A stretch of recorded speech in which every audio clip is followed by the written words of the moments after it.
Good afternoon and welcome everyone to this ARPAS-UK CPD session with Drone Desk. Today, Dorian Ellis, who joins us, and he will be looking at managing drone operations in the cloud. Dorian is the CEO and founder of Drone Desk, and we are delighted to have him join us here today. So Dorian, I'm going to hand over to you here. Cool, thanks very much. Thank you, Eleanor. Right, let me just share my screen.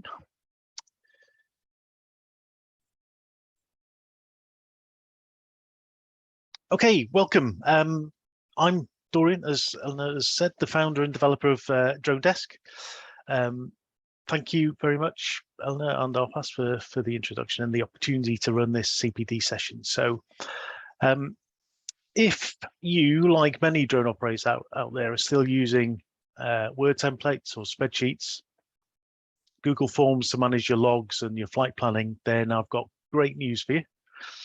There's a better way.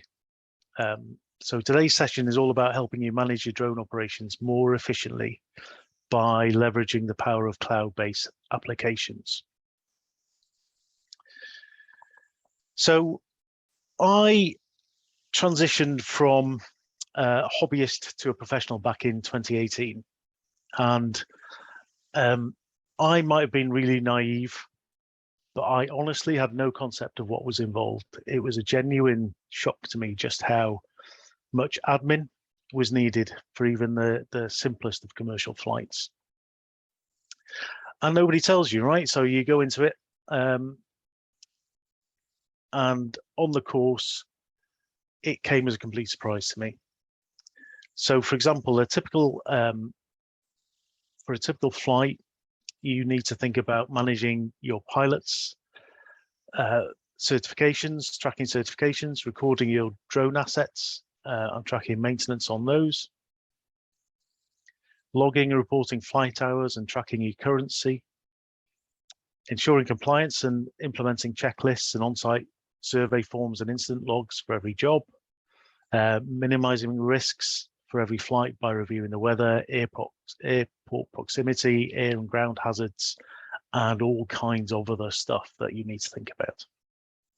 And then if you're new into the business, you're going to need a CRM to manage lead and client records, find and nurture new prospects, and even raise quotes and invoices. So all that stuff is typically managed across multiple spreadsheets, document templates, Google Forms, OneNote, disparate websites and apps. And that's true for every size of operation, from solo operators through to some of the largest drone teams in the UK. So the RAE that trained me provided a very comprehensive pack of, I think, something like 15 different templates of one kind or another at the end of the course. And they also provided a list of web resources. So they gave us this list of, believe it or not, 34 websites that they recommended that we check for every flight. It just seemed crazy to me.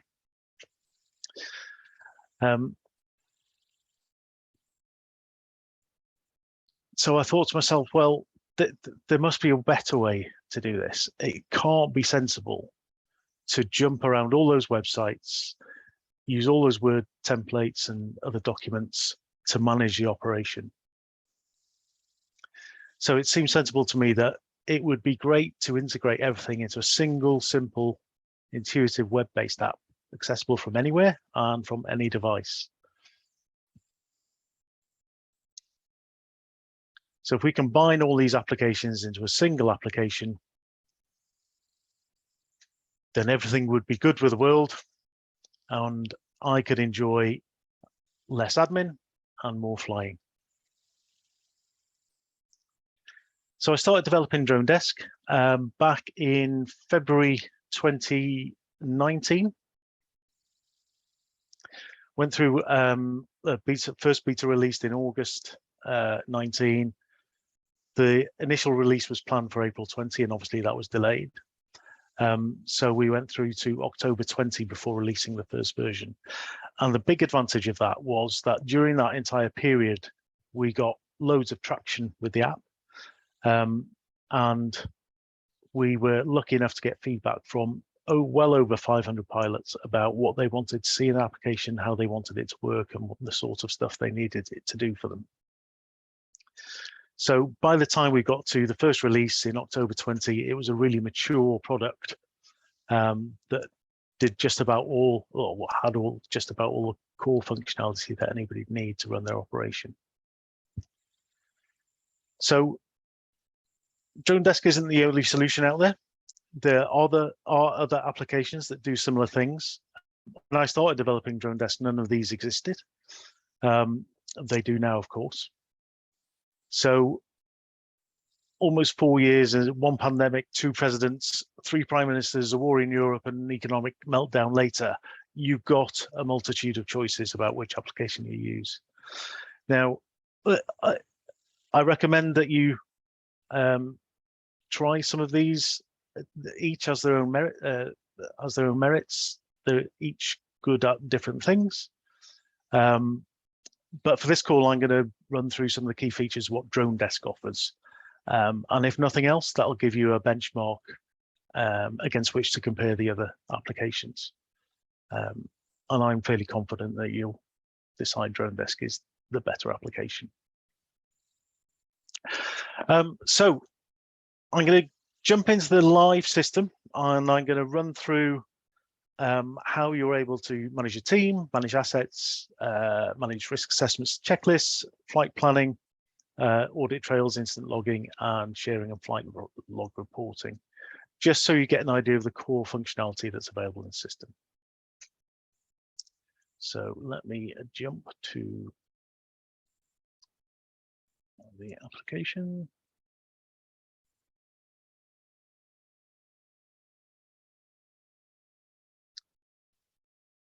Okay, so this is the Drone Desk dashboard, and it gives you a kind of helicopter view of what's going on in your organization, a view of the records you've got in the system, what jobs you've got coming up, this is to-do list and all that kind of stuff. So in terms of team management, we jump into the team. We'll look at Phil Davis here, who's one of our team members. And what you'll see is you're able to record all the information you need to about your team members. You can assign roles to them, so everything from pilot to collaborator. You can assign a secondary role, add phone numbers, specify their home location, expressed as a what3 words address. And then importantly, you're able to add certifications and qualifications to pilots. So you can see that we've already got a flyer ID against Phil's record here, but you can add anything from an operator ID to European qualifications, and if they're lucky enough to truck across the US, then you can add US qualifications as well as BMFA stuff. So we tried to cover everything, but this list isn't exhaustive. We can always add to it. So let's say Phil has done his A2 CFC. We'll just put the reference in there, and you'll see it's set the dates accordingly. So we'll save that as a changed Phil. And then the system now will monitor those dates, and on the dashboard will alert both Phil and the system admin about whether or not his certifications are due for renewal. So at any point in time, we know whether Phil needs to take some action to renew stuff. You can record social media fields in here as well. And then we have a log facility. So if we need to make any notes about Phil, and this could be HR related or related to his operations, drone operations, but anything you like, you can record against here. Record against the record. Phil flashed drone. And that becomes a permanent record against Phil, and it's timestamped, and we know who added the record. So then the admin and Phil can see at any point in time what his certifications are, what the latest log entry is for him, and what his latest, what his contact information is, all in one place. So that's team member records. I jump back to the dashboard. We can also set certifications at business level. So that will allow you to set everything from ICAO registration through to waivers, insurance, and even OSC. So if you have an OSC, then you can record your OSC permissions in here. Those then will be used in the flight planning, which we'll see in a minute. So we adjust the radiuses that are drawn around the flight plan location and so on. So the system offers a certain amount of flexibility in terms of recording and monitoring certifications, both at individual level and at business level. So now we'll take a look at asset management. So we can record drone assets, batteries, other assets, and then there's a maintenance section that I'll show you in a second. So if we look at drones first, creating a new drone record is the work of moments. So we'll assume we're going to fly a DJI, and let's say let's splash out and get a, what should we get? 3E. So you'll see the system already has the specifications of the vast majority of popular drones already built into the system. So there's no effort required to record all that. We'll just need to enter the serial number, the acquisition date, when we bought this, so we'll say today, and what the operator ID or whatever identifier is going to be applied to the drone, so that you can tie the two up. You can specify whether or not a drone's within scope of the OSC if you've got an OSC, and then if this is a legacy drone that you brought in, then you can add starting flight minutes, so flight minutes that were recorded against that asset prior to it being built into Drone Desk. There's space for notes, and then you can, if it's a shared asset, if it's a shared drone that's shared amongst a number of pilots, then you can create a location, storage location for that drone and assign it in here. We haven't got any built for this at the moment. And then the pilots can check in and check out the assets by virtue of the either the asset ID, or every asset that's created in the system gets a QR code assigned to it, so you can print those off onto stickers and apply them to your assets if you want to. You can also set maintenance intervals, and you can set those either by days or by flight minutes. And we'll record the, say we did maintenance today. So we'll save that as a new drone record. And now that can be used in creating a new job and assigned to any job in the system by anybody. There's also logging facility against the drone, so that would record things, for example, like maintenance recorded. So if I record a new maintenance event, just by way of example, so you can see the QR code now there. I'm going to record another maintenance event. Let's say we'll do that yesterday. So we can now see that in the log entries, it's recorded the maintenance event on the 6th. So that's drones. In terms of batteries, then you can create either individual battery records, but you can also importantly create battery group records. So for example, if you're flying an Inspire 2 with a capacity for 2 batteries, then you can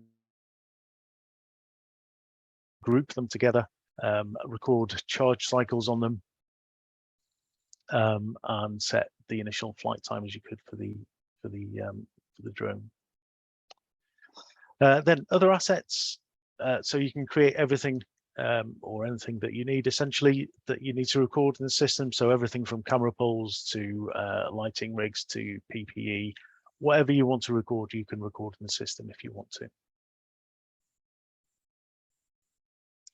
And in terms of checking in and checking out with a QR code, if you've got the application open on a smartphone, then there's a scanner here. So you just click scan asset, scan the QR code, and it'll open the edit record for that asset right away.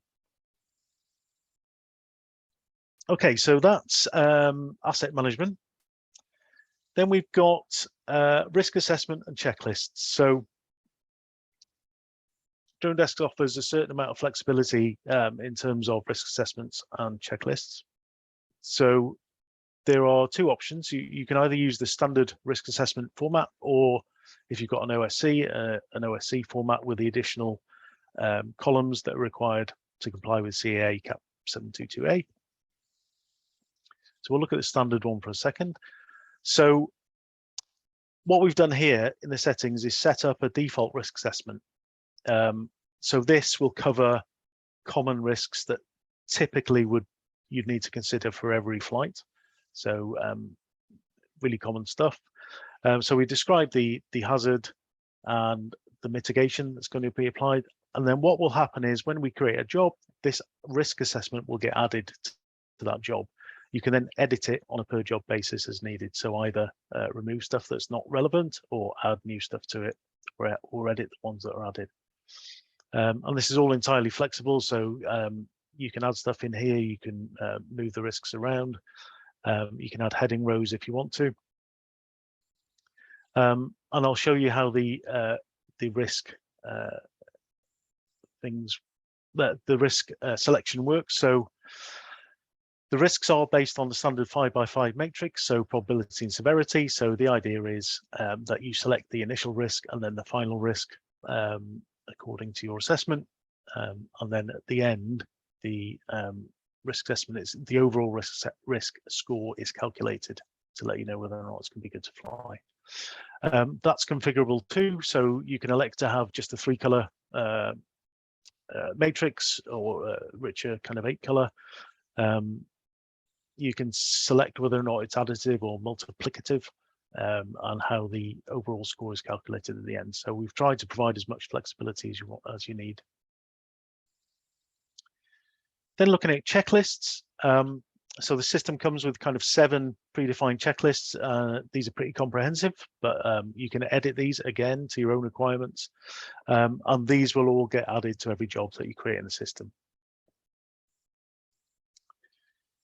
And again, these are, you can edit these, remove them, add new rows, do whatever you need to do to get it configured the way you want it for your business.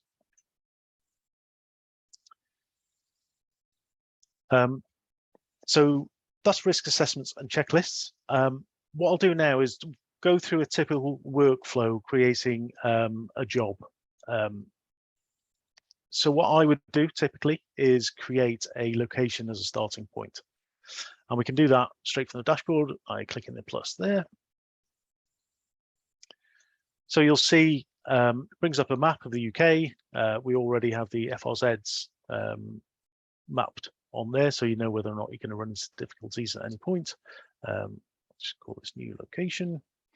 So you can create a location either by entering a what3 words address, a postcode, a lat and long, or an easting and northing, or you can simply pan and zoom on the map.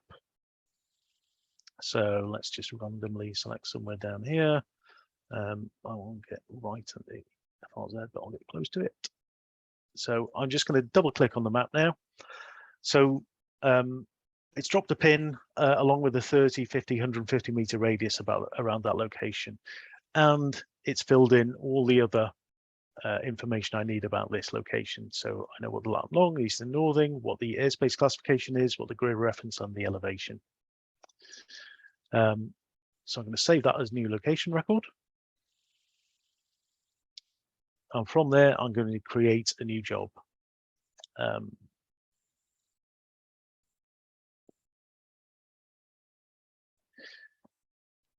So we set the job type. Let's say we can do a solar panel inspection. select the client. I'll select myself, the location we've already selected. I'm going to select the pilot for the job, the drone. Let's get that 3E. I'm going to have a look at the weather forecast to decide when's going to be a good time to fly. So we get hourly weather forecasts, but this is a summary for the coming 10 days. And you get a RAG status that shows you the KP index, the wind speed, the rain, well, probability of rain, and the temperature. So let's say we're going to do this on Saturday. So I clicked on Saturday, it's transposed the dates. I'm going to set the time for the job now. Let's say it's going to take us a couple of hours. I can assign additional crew to the job if I want to. Select a secondary drone. I can add notes. I can specify Google folders, Dropbox folders, where I might keep media files associated with this job, that kind of stuff. So we'll save that job and we'll go into manage job. So this is the screen that has everything I need to manage the job end to end. So we have job details. So this is just a restatement of the stuff we've already selected. So the job location, who the pilot is and what their qualifications are, and which drone is going to be used. We can specify a method statement if we want to. And again, this is set up in settings. So it adds a kind of default method statement, and then we can edit this as we need to for this specific job. Then we've got survey forms. So just a bunch of fields for you to fill in with observations about the site, and you would do this based on the desktop observations. Just record things like people, vehicles, stuff that's likely to be a challenge when you go on site. Then we've got notifications. So this is just a table to fill in if you've notified anybody about the flight. So you might want to notify the police or neighbours about the flight, then you can record the fact that you notify people here. And obviously you can add as many rows as you like in there. Next section is flyaway airspace users. So what this does is calculate the flyaway radius of your drone, assuming it's got a full battery and flies away at full speed, and draws that on the map and figures out if there are any other airspace users within that radius. But it doesn't stop there. It gives you the contact information for all those airspace users as well. So anything with an ICAO reference, we update every month in line with the ARAC schedule. So as soon as that comes out, we reflect any changes there. But we've also got stuff for contact information for things like microlight clubs, Donington Park, so racing circuits, air ambulance, gliding clubs, all kinds of stuff. So all that contact information is there for you, right? So you don't need to, there's no effort required to get all that information. Idea being, if you get a flyaway, figure out which direction it's gone, filter the list to that direction. So let's say it's gone north, and then give those people a ring to let them know there's a rogue drone on its way. Then we got emergency contacts. So this will give you the nearest hospital contact information, local police service, and various other useful contact information for emergency services. Then the weather forecasts. So as I said, you get hourly weather forecasts, and against each hour you'll get a RAG status to let you know. And this time it's against the capability of your drone. So the wind speed in particular is assessed RAG, so red, amber, green, as to whether or not it's going to be good to fly. We also get the technical weather forecast, so METAR in there, and TAF if we're able to get it. And then there's a backup forecast from windy.com, so you get a kind of secondary view about what the weather's likely to be like. Then we give you NOTAMs. So we pull in NOTAMs every half hour, 24 hours a day, 7 days a week. So these are bang up to date. They're already pre-filtered to only show NOTAMs that are active on the day of your flight. And also only show NOTAMs that are either intersect with your flight location or are within the flyaway radius of your location. So you can read the detail by either just clicking on the map. or they're listed textually below. If there's stuff here that's not relevant, then you can remove it from the map just to clear things up a bit, and then you'll see the map will zoom in. So we're getting down to the nitty-gritty here. And again, most of these aren't going to be relevant because they're a fair distance from our flight, so we can get rid of these. Yeah, so you get the idea. You can drill down and figure out whether or not any of these are going to be relevant. In this case, they're not going to be. Any you do remove from the map, they're saved, so you can always restore them into the map. But this also serves to illustrate to the CA, for example, that you reviewed those and you're happy that they're of no consequence on your flight. Then we've got site plan. So this map includes multiple layers of data ranging from FRZs to ground hazards. This all gets ground hazards and air hazards get pulled in from Altitude Angel, so exactly the same stuff as you see in the air safety map. We've got DJI geozones, so you know before you go to site whether or not you're going to need an unlock done. And then we've got additional things like SSSIs, RSPB areas, National Trust, Crown Estates, all that kind of stuff. So if I zoom out, you can see yeah, bunch of generators, so solar panels generally, and there we've got yeah, green area, golf course, yeah, and the FRZs, of course. So the idea here is that you draw out a map of what you're intending to do on site. So let's say we're going to survey this field. Let's pretend it's got solar panels in it. And then you can drop a takeoff and landing point on there to illustrate where that's going to be. If you're going to need a backup point, then let's drop that on. Illustrate where the pilot's going to be positioned. If you're taking observers or safety marshals, indicate where they're going to be. If you've informed somebody about the flight, then drop a marker on there. You can add notes to the site as well if you want to the map. There's a note. So this then becomes a kind of permanent plan of what you're intending to do on site. You can export this as an image file or as a KML. If you're in a built-up area, there's a 3D map here, which isn't particularly useful in this location. But if you're in a city area, then an area, then this will give you an indication as to whether or not there's any tall buildings that you need to worry about for the flight. So that's the site plan, and then we come to the checklists. So fairly obviously, all you need to do here is mark stuff off as you do it. So this helps enforce, if you've got a larger team, helps enforce proper rigorous checklist observance by your team if needed. Obviously, it'll turn amber as you start, and then turn green once all the checks are done. Then we've got the risk assessment. So it's brought in the default risk assessment from the settings. So the idea now is that you set the initial risk and then the final risk. And at the end, let's just do a couple. At the end, you'll get the overall score to let you know whether or not it's going to be good to fly. And if you need to edit these, then it's just a question of typing in.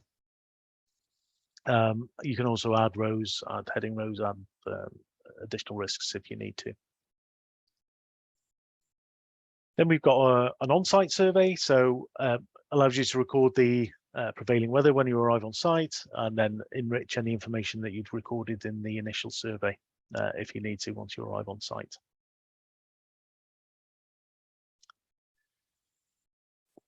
So that's a kind of typical flight plan end to end.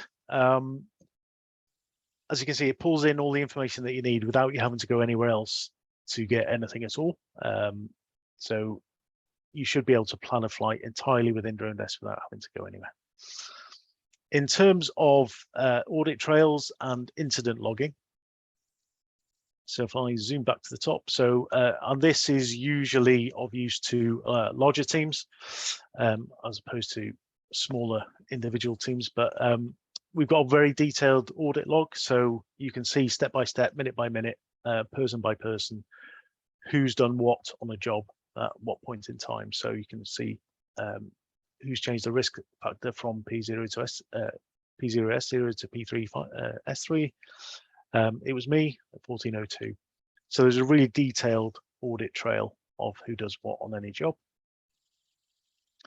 In terms of incident recording, then there's a closure report section at the end where you're able to record anything that you need to at the end of the job. But then there's also an incident report log, which will allow you to record an incident either for yourself or another pilot within your organization. This stays within DroneDesk, doesn't go anywhere else, so it's essentially an internal accident log. If it's more serious and you need to record something externally, then there's links and information about what and under what circumstances you need to report things, with links to the relevant forms here.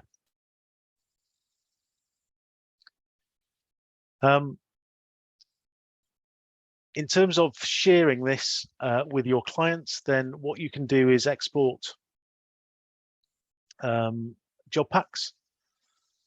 And what this will do is generate a PDF document that you can then share with your client if you need to. I'm just going to open one that I prepared earlier. Just bear with me a second.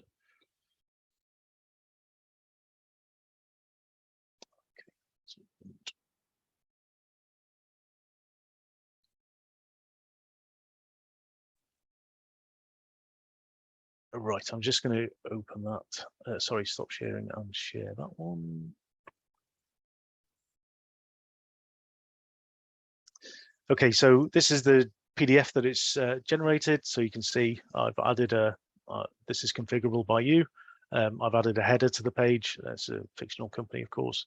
But the job pack includes pretty much everything that you've just seen on site or on screen. If I scroll through quickly, so you can see it generates a pretty comprehensive job pack that you can share with your clients if you need to.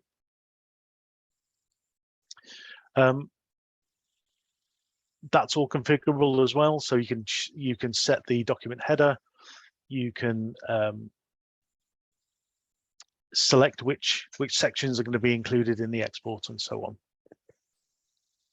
All entirely configurable. And then the final thing really is logging, flight logs. So we have the option to manually record flights, broadly the equivalent of filling in a spreadsheet. So that's as simple as clicking in the field, selecting the start time of the flight, and then selecting the end time of the flight, having selected the minutes, and then you're good to go. It pre-selects the pilot and the drone based on what we selected for the job. If you've said in your ops manual that you're going to record batteries for each flight, then you can do that. Battery groups are shown with a prefix of G, but individual batteries are then shown individually. If you've got this open on site, then you can record real-time live timestamps. So as you take off, click the takeoff button, and then as you land, click the land button, and it will record the timestamps for you. So it saves you doing that manually at the end if you need to. The other option we've got is log file uploads. So you can do that at the moment from Parrot, from Litchi or Drone Deploy. So raw log files from those airframes or applications you can import directly into DroneDesk. And then similarly air data. So if you use air data to sync your log files with your drone, then you can export those log files from air data as CSV files and upload them into here. So all those uploads will parse the log files and then list them as individual flights in the table below. And it will also map out the flight paths or a summary of the flight paths on the map above. We're just getting some development done that will mean there'll be a DJI button here. So you'll be able to directly upload DJI flight logs from your or via the web app. And then in terms of reporting, so once you've recorded the flights, you can export a flight log report at any point. So if we say last 3 months for me, or you can do it by individual drone if you want to, and you can export that straight to PDF or export it to Excel. The PDF export complies with the CAA requirements, so if you're doing a renewal, that's the work of moments to export that ready for upload. Or you can do Excel, and that'll export a very comprehensive list of all the columns that you see describing the flight in detail.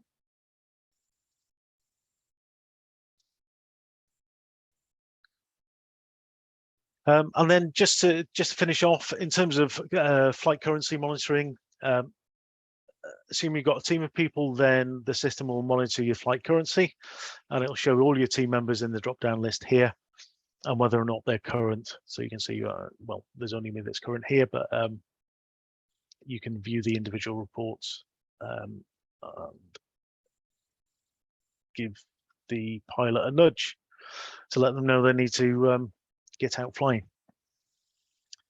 And you'll see that the calendar now has that job that I've just created, so you'll get a daily, weekly, or 4-week view of all the jobs in the system. Job-wise, you can see those either in tabular view, Kanban view, calendar view. Once you've got a calendar full of jobs, then you can move these around, so that will reschedule the job for you. You can also, within the day, move the times and extend or contract the job duration if you need to. So all that immediately reflects within the job. If you change the job date, then all those fields, or all that data that you saw in the manage job screen is also automatically updated to reflect the new date.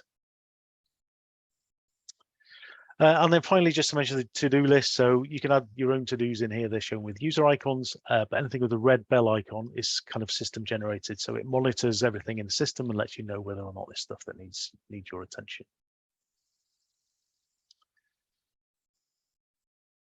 So I think that kind of covers just about everything I wanted to show you on Drone Desk itself. Let me just jump back to the slide deck.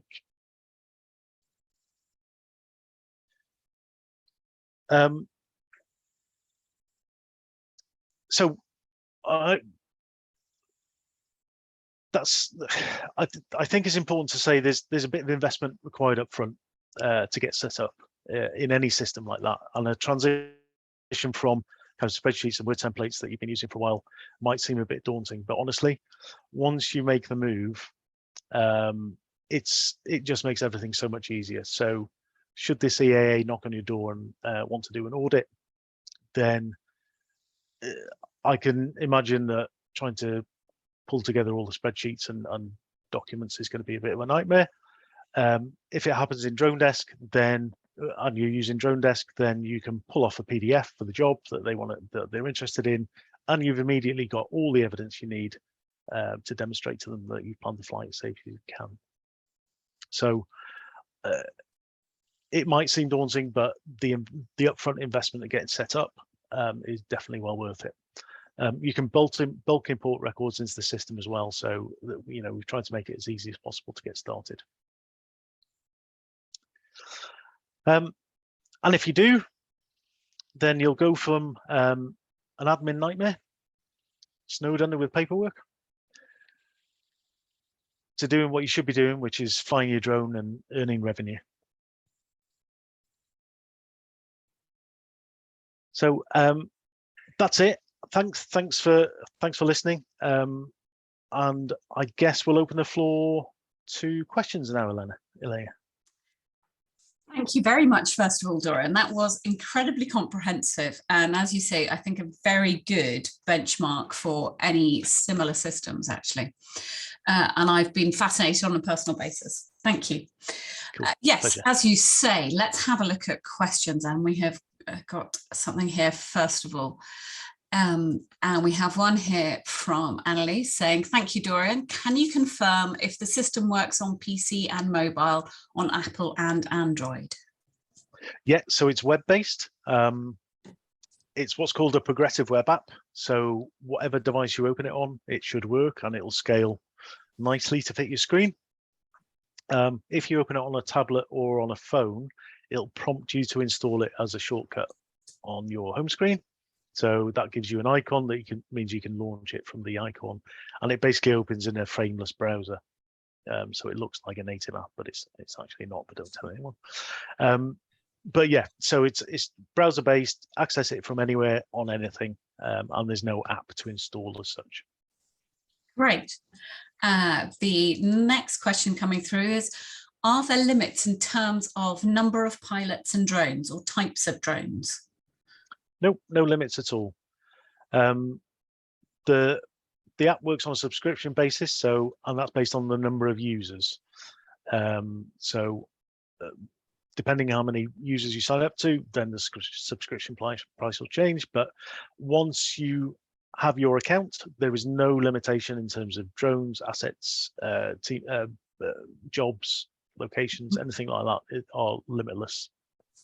Fantastic. And actually that segues nicely into the next question, which is, what is the pricing model? Right, yeah, so monthly or annual subscription. If you subscribe annually, we give you 2 months free. So definitely worthwhile doing that.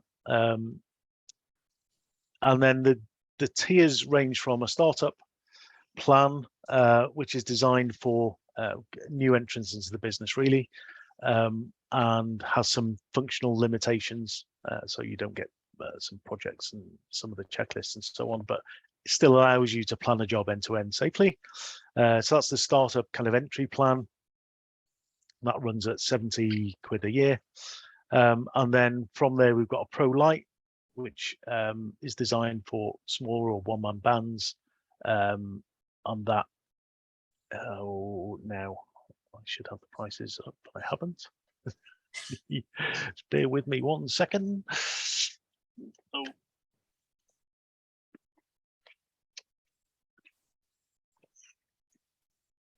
Oh, that's the dollar prices. That's no good. Just bear with me. So yeah, the Pro Lite plan runs at 179 a year. These prices are plus VAT, of course. I've got to keep the Batman happy.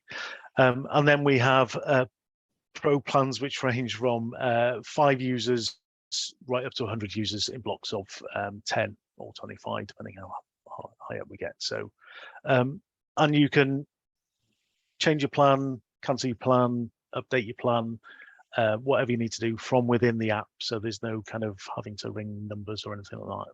None of that nonsense. You can manage your own subscription. Any changes to the plan are reflected real time to the minute. So any cost changes are either credited or debited, depending. Fantastic. Upgrade or downgrade. And I'm going to add in there as well that Dorian, who very kindly offers a 10% discount to ARPAS members for the length of their membership with us as well, which is just a very nice little added extra to encourage people's professionalism.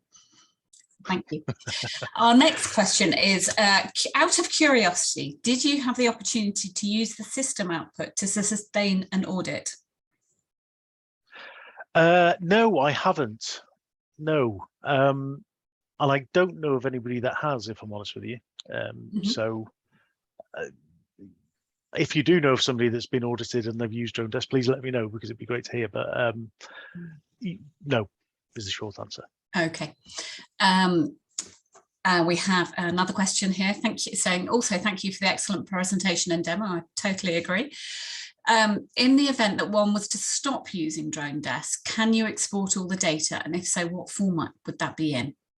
Yeah, so every table that you saw in the demo has an export to Excel button, top left, so you can export all of your records at any time, no restrictions. So it's entirely up to use your data. You can have it whenever you want it. So you know, it's if you do decide to go elsewhere, then you can access all your data whenever you need it. That's extremely reassuring. Thank you. And then there's a last question, which was actually not so much a question as a comment, saying, I'm not sure that there are many audits anyway at the moment from the CEO. But I'm sure it's something that they'll be building on. Yeah. So if there are any more questions, I think we've covered everything there. I have to say there are lovely little touches in there in particular that I liked, from the reporting side of things, covering whether you're reporting via Chirp or you're reporting directly through the Moores system. I loved your pre-planning checklist. I love the way that you've thought it all through as to what everyone needs. And obviously, having been a drone operator yourself, that is just such an insight into what you do and how you've set it up. It's just phenomenal. Thank you. And I think the job pack, again, at the end, looks extremely professional. Sorry, I've been making notes while I was listening to your presentation and watching. The job pack, I think, looks extremely professional and a great thing to be able to give to a client again afterwards, actually, too. Yes, I mean, a couple of pilots said to me that the job pack has made a difference between getting a contract and not getting it. Because the clients come back to them and said, you know, you're just way more professional than the other people that bid on the job, kind of thing. So that's fantastic. I have to say it's extremely reassuring, actually, to know that there are lots of companies out there then now using this and showing that professionalism. It's exactly what the industry needs.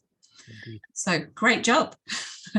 And I think then, if any of it, we've got one last question saying, Dorian, can you tell us anything about the CRM aspects? Yeah, so the CRM, it's a fairly so it's not HubSpot. It's not a fully comprehensive CRM system. But what you're able to do within the system is manage leads or prospects.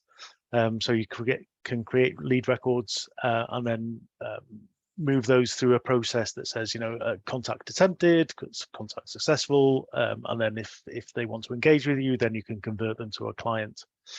What we've also done in the system is create lead generation, automatic lead generation. So what I used to do as a new operator was so for example, if I was aiming to push my service to roofers in Exeter, where I live, then I would do a search in Google for roofers. I'd look at all the businesses that came back. I'd laboriously copy down all their information, contact information, look at their website, get their contact information off the website, and then go through the list and call them and so on. What you can do in Drone Desk now is a search. So you can type in roofers, select Exeter as the location, click a button, and Drone Desk will use the Google Search API to pull in all the contact information for all the roofers it can find in Exeter and list them in your leads table. So it's automatically done for you. Fantastic. And it takes seconds instead of potentially hours. So once you've got client records, you can also kind of loosely related to CRM is the accounting side of it. So you can create quotes in the system, either at project level or at job level, and then you can convert those quotes into invoices and send invoices off and so on. And then there's also financial reporting, so you can get summary of what you charged or got pulled in for the month and so on. So that's all in there if you need it to. That's a very handy aspect indeed, actually. I might have to come back to you. Thank you very much. Do we have any last questions? I think that's been a very comprehensive, actually, section of questions too. So thank you very much for all those who have asked questions. I hope we've answered them comprehensively for you. And in the meantime, I'm going to say thank you to Dorian. Thank you to those who have come along today. We will be posting this as a watch again option onto the website. So if you need to come back again, you can do so. And obviously, I will be contacting all those who have attended and registered to send them the link as well to be able to watch again. Thank you very much indeed, Dorian. thank you for your time and energy that's gone into preparing for this, and for giving us such an excellent demonstration of the system. And as you say, I think there will, if nothing else, it provides an excellent benchmark against which to measure other similar systems. So thank you very much, everyone. And we look forward to seeing you potentially at our next CPD section, which is the same time next week on Thursday. We'll be looking at how Historic England uses drones in their various functions and various locations. Thank you very much then. Okay, goodbye everyone. Thanks, bye. Bye.